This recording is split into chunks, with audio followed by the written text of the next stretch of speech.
Listo, queridos estudiantes de 11, vamos a continuar. Entonces vemos aquí una gráfica directamente proporcional, donde me hablan del número de focas y el año. Entonces fíjense que a medida que aumenta el número de focas, pues, a medida que pasan los años, aumenta el número de focas, ¿cierto? Eso es lo que yo puedo evidenciar en esa gráfica.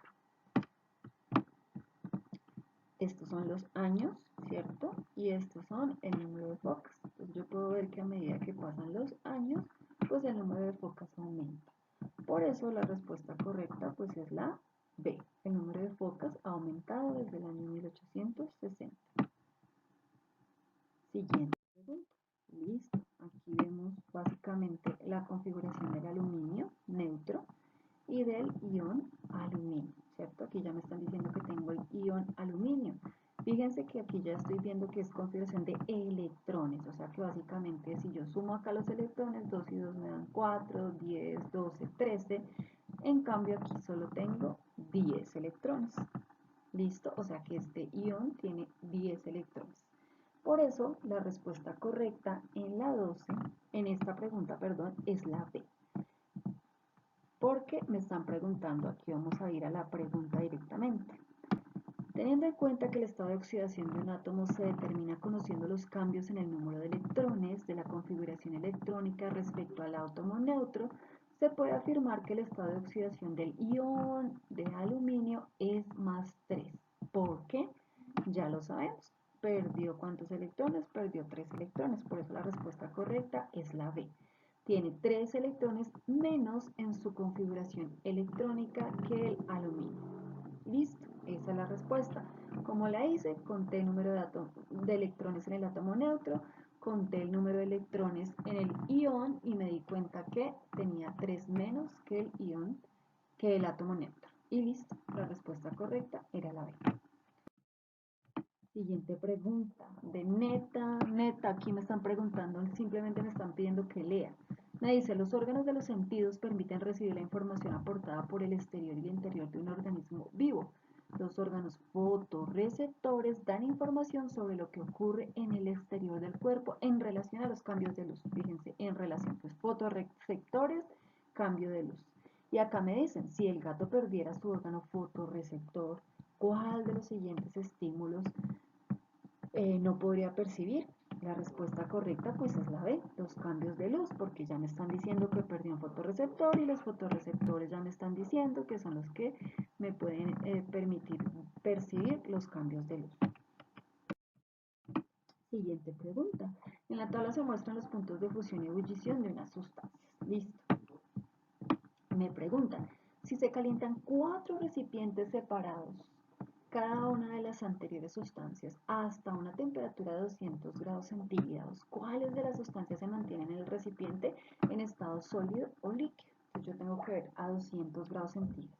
Cuando me hacen este tipo de preguntas, yo lo que tengo que ver es que esas sustancias tengan unos valores superiores a 200 grados centígrados. ¿Por qué? Porque eso me permitiría que a 200 grados centígrados no hayan cambiado. Un ejemplo, pues es la plata. ¿Por qué? Porque el punto de fusión de la plata es 962, es una temperatura muy lejana de 200 grados centígrados, lo que significa que si yo caliento la plata a 200 grados centígrados no le ha pasado nada, porque aquí en la gráfica, en la tabla, perdón, me dice que varía después de 962. Así que una de las respuestas es plata. Entonces ya sé que la respuesta debe ser la C o la D. Y entre las otras sustancias, recuerden que aquí me podían decir sólido o líquido. El agua ya sabemos que a 200 grados centígrados ya es un gas porque su punto de ebullición es 100, o sea que a 200 grados centígrados está en estado gaseoso, no me sirve porque necesito sustancias en estado sólido o líquido. Por eso de una vez descartaba la A y la B, no podía ser el agua, ¿cierto? Necesito verificar si es la C o la D. Entonces, el mercurio, miren, fíjense, veamos el acetaldehído. El acetaldehído tiene menos 123 como punto de fusión Es decir, que a temperatura ambiente, como 20 grados centígrados, que es la temperatura ambiente, va a estar acá, entre el punto de fusión y el punto de ebullición, o sea, va a estar en estado líquido. Recuerden que yo les ponía como una rectica y les decía, antes del punto de fusión están sólidos, después del punto de fusión, entre el punto de fusión y el punto de ebullición van a estar líquidos y por encima del punto de ebullición van a estar gaseosos. Entonces, a 200 grados centígrados, pues obviamente ya está gaseoso porque su temperatura de ebullición es muy baja. La respuesta correcta entonces es plata y mercurio, la respuesta D. Fíjense que el mercurio tiene menos 39 como punto de fusión. Significa que en 200, que es la temperatura, que es el valor, estaría acá entre el punto de fusión y el punto de ebullición, estaría en estado líquido. Nosotros sabemos que el mercurio es líquido. Y a 200 grados centígrados seguiría líquido porque su punto de ebullición es 357 y 200 pues no, 200 es mucho menor que 357 que es su punto de ebullición, por eso la respuesta correcta es la D. Entonces cuando me coloquen ese tipo de preguntas, entonces recuerden que yo tengo que buscar la temperatura y verificar acá. Si me dicen estado sólido líquido, a esta temperatura, entonces lo que tengo que hacer es buscar en la tabla cuáles no son superados por este valor, cuáles son mayores a 200 grados centígrados para que a 200 no cambien. Por eso la plata la elegimos de una vez. Y luego haciendo un análisis un poco más profundo, el mercurio. Porque el 200 grados centígrados lo ubicamos aquí en este valor. En cambio 200 aquí lo ubicamos en el acetaldehído. El 200 va por acá y por acá en el agua, lo que significa que a 200 tanto el acetaldehído como el agua están en estado gaseoso porque están ya, es una temperatura mayor a su punto de ebullición. Listo, vamos con la siguiente. La siguiente me habla sobre vemos aquí una tabla donde aparecen grados centígrados y grados Kelvin y básicamente me dicen, ¿es verdadera esta afirmación? ¿Cuál afirmación? Una persona afirma que los datos de la columna K, de esta columna K, siempre serán mayores que los de la columna C. Entonces básicamente me están pidiendo que yo recuerde que 273 grados Kelvin es igual a 0 grados centígrados, ¿cierto? Entonces recuerden que cuando yo paso de grados centígrados a grados Kelvin, cuando yo paso, perdón, de grados Kelvin a grados centígrados, siempre tengo que sumarle 273.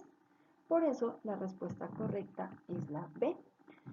Sí, porque la columna de Kelvin es 273 unidades mayor que la columna de grados centígrados. Siempre, ustedes se dan cuenta siempre. Y si yo no supiera, si yo no recordara que para pasar de grados Kelvin a grados centígrados debo sumar 273, bastaría con que yo hiciera aquí esta resta, ¿no? 273, ¿cierto? 270 menos 3, fíjense que la diferencia siempre son de 273 unidades. Entre 10 y 283 son siempre 3 unidades. ¿Listo? 273 unidades, perdón. Listo. Siguiente. Aquí me muestran un átomo de bromo 1, un átomo de bromo 2. Y me preguntan, con base en la información anterior, puede afirmarse que el átomo 1, este átomo, es un átomo de bromo neutro, porque recuerden que un átomo neutro pues es el que tiene la misma cantidad de partículas positivas y negativas. Entonces lo que deben tener igual son protones y electrones, los protones que tienen carga positiva y los electrones que tienen carga negativa. Eso significa que la respuesta correcta es la C, la suma de protones, A tiene el mismo número de protones y de electrones. Entonces, un átomo neutro siempre es el que tiene la misma cantidad de protones y electrones. Bueno, aquí me dan todo una cuestión súper larga que es importantísimo leer bien porque básicamente lo que tengo que hacer es interpretar. Tengo que empezar diciendo que aquí me dicen, el huésped intermediario se infecta al comer pasto. Entonces ahí ya me están diciendo que pues obviamente el que se alimenta de pasto es un animal, ¿cierto? Entonces básicamente yo ya debo elegir una imagen donde me diga que el huésped intermediario es un animal. Fíjense que aquí el huésped intermediario pues es el cerdo. Ok, esa podría ser una opción. Aquí el huésped, este es el animal es un huésped definitivo, o sea que la B no puede ser. El huésped definitivo en la C es un animal, o sea que tampoco puede ser. Entonces aquí ya sé que la respuesta está entre la A y la D, donde el huésped intermediario es un animal, como me lo dice el enunciado.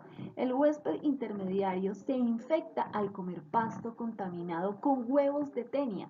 O sea que los huevos de tenia, es decir, la tenia ingresa a ese huésped intermediario por huevos. Entonces tengo la A y tengo la C. Entonces fíjense, huésped intermediario y huevo. Acá me dice, en cambio aquí tengo huésped intermediario y me dice que consume pasto y que consume tenias adultas, lo cual es falso porque aquí me están diciendo que cuando se alimenta del pasto consume huevos que están ahí en el pasto y que luego sí, ahí me cuentan todo el cuento y me dicen que luego ahora sí se van los músculos y en los músculos se forman las larvas y de las larvas ahí sí cuando las personas comen carne, ahí sí entonces pasan las teñas y que luego entonces las personas las eliminan a través de la popó y punto, ¿listo? Y luego entonces obviamente esa teña pues vuelve a estar en el suelo y en el suelo vuelve a ocurrir el ciclo como tal. Pero fíjense que la clave era esa, la primera, buscar, el huésped intermediario se alimenta de pasto, o sea que el huésped intermediario tiene que ser el animal. Segundo, se alimenta de los huevos, no se alimenta de las teñas, se alimenta de los huevos que están en el pasto, por eso entre la A y la D, la respuesta correcta era la D. Siguiente. Esta pregunta parece muy tonta, ¿no? Y es muy tonta la pregunta realmente. Habla de, pues, qué material necesito para una torta de 20 personas, qué material necesito para una torta de 30 personas. Y luego me dicen, ¿qué puedo calcular yo a partir de estos valores? Entonces, fíjense que, por ejemplo, el tiempo de cocción de 8 o 12 huevos, obviamente no me dan esa información. B, la longitud del diámetro de los moldes, pues ilógica, ¿cierto? C, el peso de los ingredientes que se requieren en la preparación de una torta para 30 personas. No, ¿por qué no? Porque yo no tengo el peso de los 12 huevos, entonces no puedo tener el peso total de todos los ingredientes. La respuesta correcta es la D, la cantidad de cada ingrediente que se requiere en la preparación de 50 personas. Porque yo sí puedo, si sé que cuánto se necesita para 30, yo puedo calcular cuánto se necesitaría para 50 personas. ¿Listo? Entonces la respuesta correcta es la D. ¿Listo? Fíjense, muchos se equivocaron con la C, pero en la C yo no puedo sumar todos los ingredientes porque no tengo la masa de los huevos. Y por lo tanto la C es incorrecta y pues las otras dos son completamente incoherentes.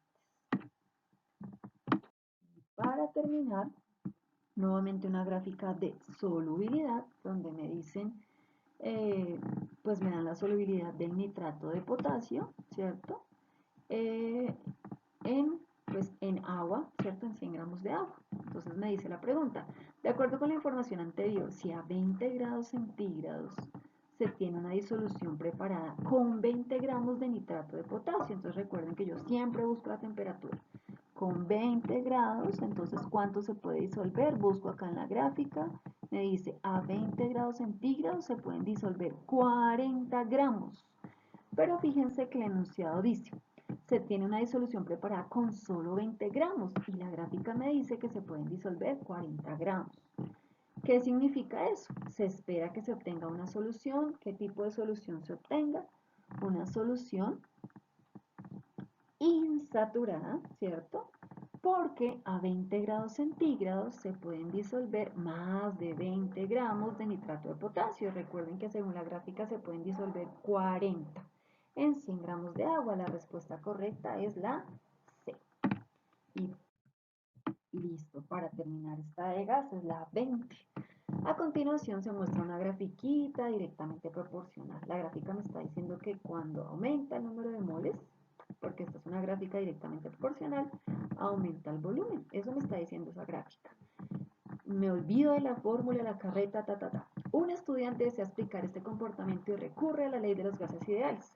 Entonces la pregunta, vámonos a la pregunta, ¿por qué el volumen del gas aumenta cuando aumenta el número de moles dentro del globo? Entonces recuerden, si está aumentando el volumen, pues es porque también aumentó el número de moles, o sea, la cantidad del gas, ¿cierto? Por eso la respuesta correcta es la A, ¿cierto? ¿Por qué el volumen del gas aumenta cuando aumenta el número de moles dentro del globo? Porque más moléculas, entre más moléculas, pues ocuparán un mayor espacio. ¿Listo? Para que lo tengamos en cuenta. ¿Por qué cambió la identidad del gas? Nunca me dicen que cambió el gas. C, porque aumentó el tamaño de las moléculas. Falso, eso es incoherente. D, porque el gas reaccionó con el globo. Todas son incoherentes, o sea, con solo leerlas sabríamos que la respuesta correcta es la A, porque entre más moléculas, pues habrá mayor espacio ocupado. Y listo. Bueno chicos, después de esto, corrigen las preguntas que les quedaron mal, me envían las justificaciones al Classroom de las dos pruebas y nos vemos mañana.